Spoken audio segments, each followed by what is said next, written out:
Hello guys, welcome back to episode 2. Today we are going to cover the magician. So last week we talked about the Fool and associated the Fool with Forrest Gump. So check out the link in the description below if you haven't watched it. So and also please hit the subscribe button and turn on notification by clicking on the bell. And thanks a million is going to give me loads of support to continue churning out content, yeah. So thanks so much. For my Facebook supporters as well, do help to like and share the video if you enjoyed it as well. So thanks so much. Okay, so today we'll spend some time going through the magician here. So you can take a look at the magician and you just think about what does it look to you.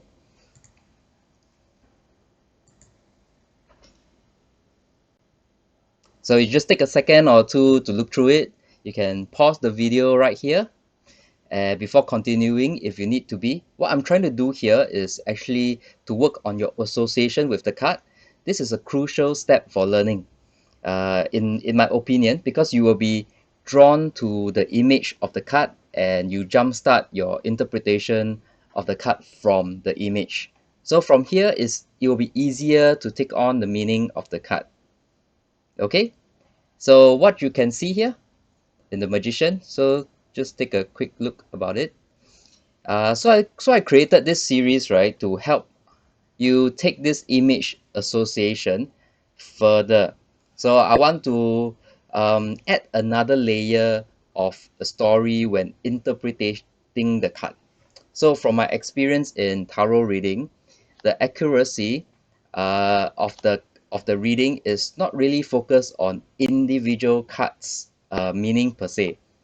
So the entire story is actually weaved into 3 to 10 card spreads to tell you the accurate story, the overall story. So if you can link the cards together to form this story, it will help your client understand it even better. That's why I'm introducing this series, so that there is a background story that you can relate to your customer, to your client, or to yourself, or to all the friends or family that you're going to read for. So I sincerely hope this series will help you in your understanding of the major arcana. So if there is a story to each card, you are able to understand how a moment in this spread comes to the fruition. That means what I mean here is what influences in the past, what background story the main character felt prior to the magician card happening.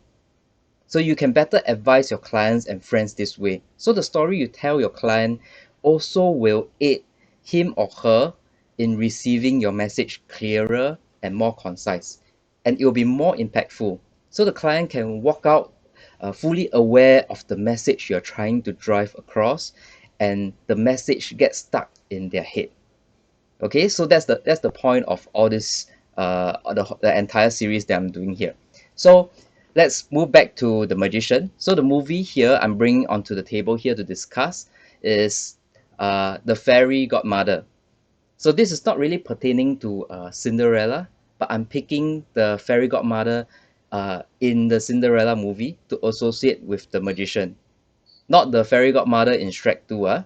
So anyone who didn't know Cinderella or haven't been exposed to the story of Cinderella, I hope not, but I'll just give you a gist of the story so that you can actually relate to this lesson better.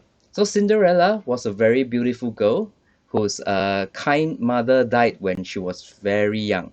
So the dad actually remarried, but actually remarried a cold, evil woman with two very bitter daughters. So soon after, the dad also passed on, and Cinderella became an orphan. So this forms the backstory of Cinderella's life. So, but on a side note, there's obviously something wrong with the feng shui of this house, and but that's feng shui is another discussion of another session. Yeah.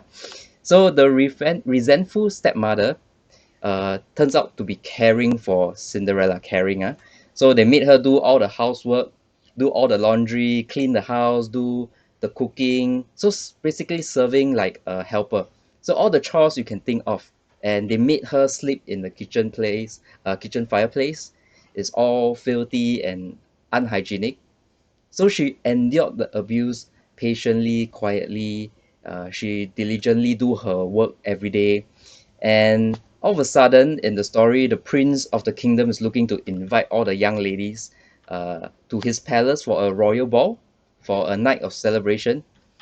Of course, the stepsisters were very excited, so because this is a chance that they can meet the prince and maybe win the heart of the prince. So the entire kingdoms, all the ladies are very excited.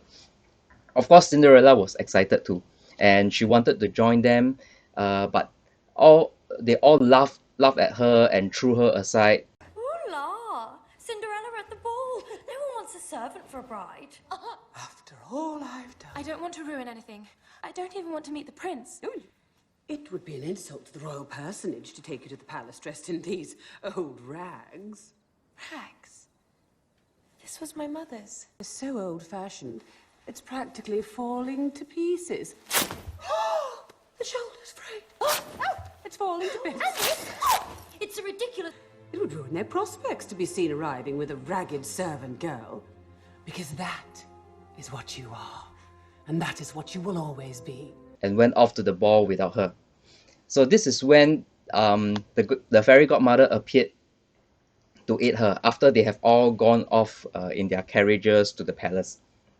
So she told Cinderella, because she got a sweet and a pure heart, that she would help her get to the ball. But Cinderella was telling her, like, don't talk about this, because her only gown is torn apart by the evil stepmother. So the fairy godmother turns whatever is available in the surrounding into things she could use. So you can check out this clip here. I'm going to show you next. This is how it turns all the pumpkin into carriage, the 4 mice into horses, the rags into beautiful gown, and the glass slippers, all that. So she did warn Cinderella that all this magic, right, will disappear at midnight. So Cinderella will have to be back by then.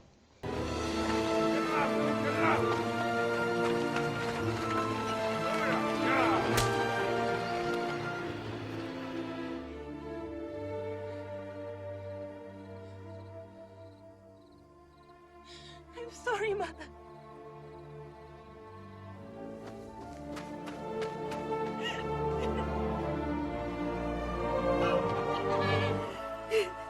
Excuse me. Can you help me, miss? Just a little crust of bread or better, a cup of milk? Why are you crying? It's nothing.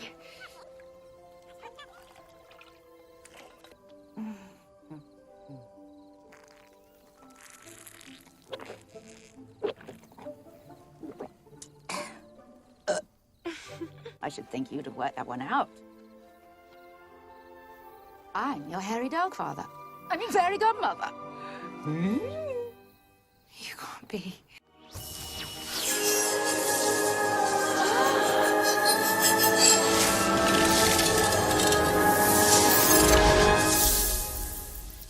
What we need is something that sort of says coach. Oh, that trough. Doesn't really say coach.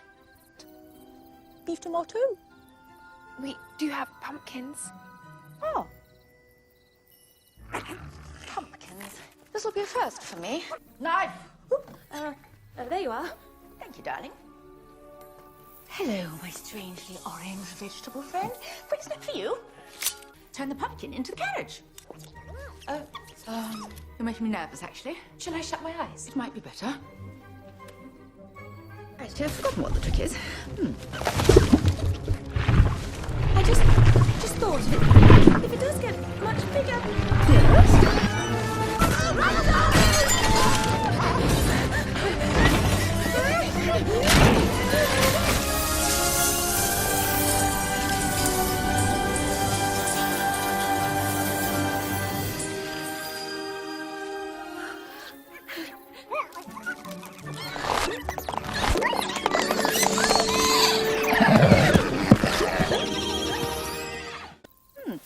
Hello, lovely Mr. Lizard. Bibbidi bobbidi boo! Hello? Did I say coachman? I meant goose.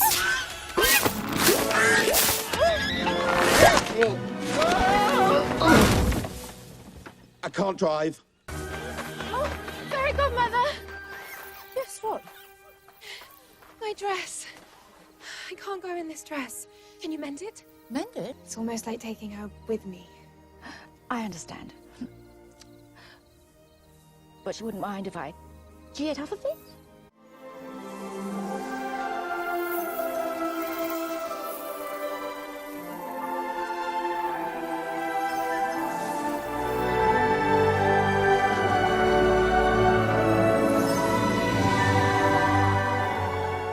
Now come on, off you go.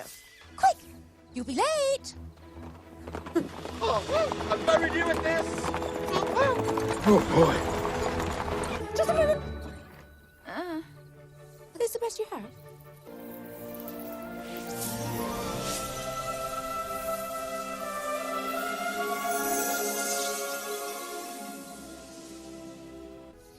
Oh, fairy godmother. What is it? My stepmother and the girls. Don't worry. I'll make sure they don't recognize you. The magic will only last so long. With the last echo of the last bell, at the last stroke of midnight, the spell will be broken, and all will return.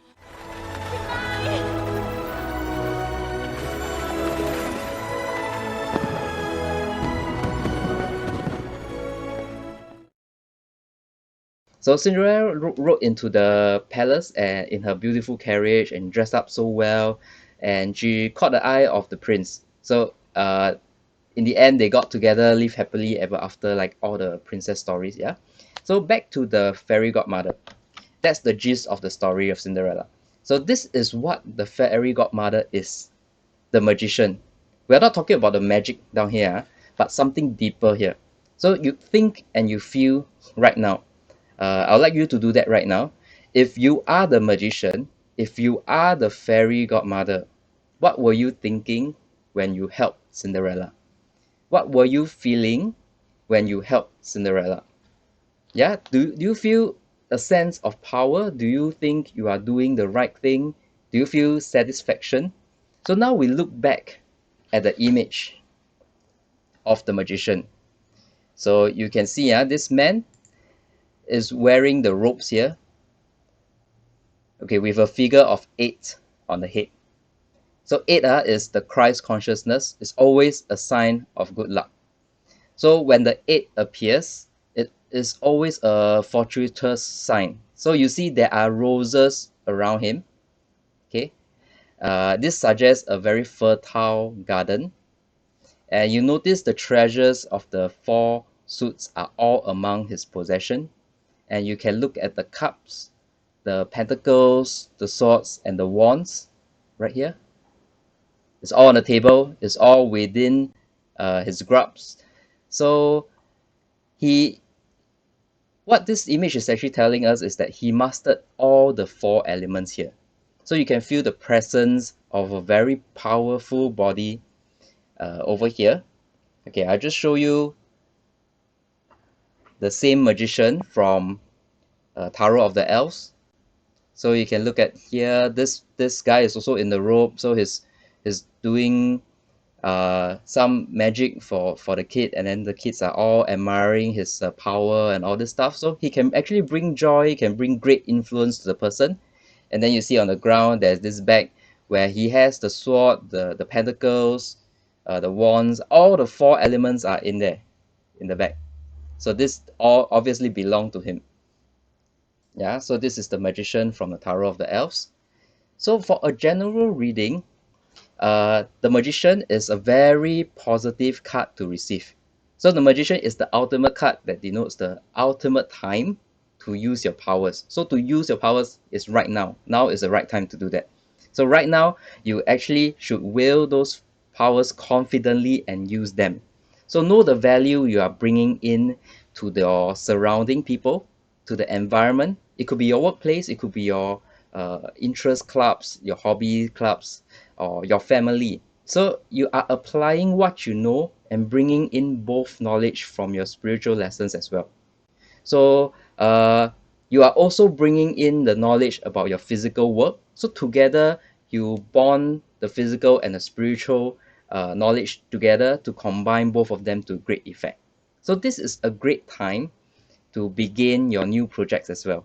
So just like the fairy godmother that kickstart the opportunity for Cinderella, you are definitely tapping into the spiritual realm to accomplish what you want, just like the fairy godmother. Okay, all right, so far? So I'm keeping this series short and sweet, and I have designed this in although it's a short session, I packed all the crucial lessons, all the association you ever need to know regarding the cards within the Major Arcana. So I hope you have enjoyed it. I've come to the end of the episode. If you do, please click on the subscribe button and notification bell, and also like and share this video as well on Facebook. Thank you so much for watching.